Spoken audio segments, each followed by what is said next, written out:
Okay, let's do this. There's 8 types of bears, like I said, starting with the North American black bear, and shockingly, they're not all black because all of these are black bears. And you have to cut the people who named them originally a little bit of slack because, like where I'm from in Michigan, all the black bears are actually black. But the further west you go, the more likely you are to see one of these other color variations. This one is my favorite. It's called a spirit bear, and it does look like a polar bear, but it's not a polar bear, and it's not a hybrid. But there are hybrids with polar bears and grizzly bears, not black bears. To be fair, they've only documented 8 instances of the hybrid, but they call them either growlers or pizzly bears, and I have a very strong preference for pizzly bears in this scenario, but they are absolute honkers. And while it does look soft and fluffy and adorable, I do think that the combination of grizzly and polar bear means it would absolutely eat your face. Anyway, brown bears.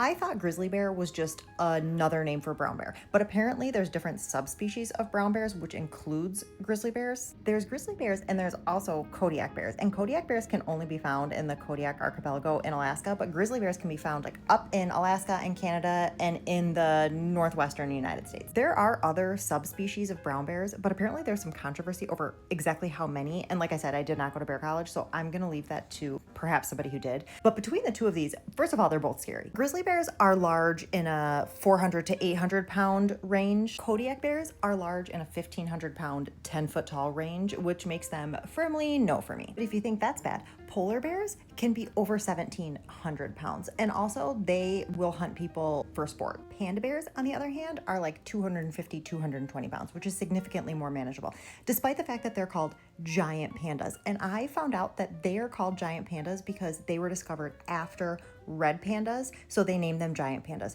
But red pandas are not bears. They're more closely related to raccoons, and panda bears are actually bears. So everything about this is weird. See, giant pandas and red pandas, not related. Okay, on to the new bears. The sloth bear, they live in India, Sri Lanka, Nepal, these countries. The weirdest thing it said is they can be heard sucking up termites a long distance away, which I also learned that Baloo from the Jungle Book is a sloth bear. And this is honestly a very generous depiction of a sloth bear. More of a face for radio than film, but a lot of you wanted me to talk about the sun bear, and they are the smallest bear. They have that sunny chest thing. Also eat a lot of termites, and they have very long tongues, which explains that horrible photo in this. But if I was a bear and I saw this and everybody else had like a glamour shot and I had this, I would call the cops. Most recently, the sun bear is famous for images like this, which this appears to be a man in a bear suit. Obviously, like they even have a saggy butt. This is just, the bear is just weird. This one is obviously dancing to Thriller. I do feel as if we've walked in on this one in the bathroom. These images all feel sort of vaguely private, and none of the proportions seem right, but that's the sun bear. The Asiatic black bear, which is also called the moon bear,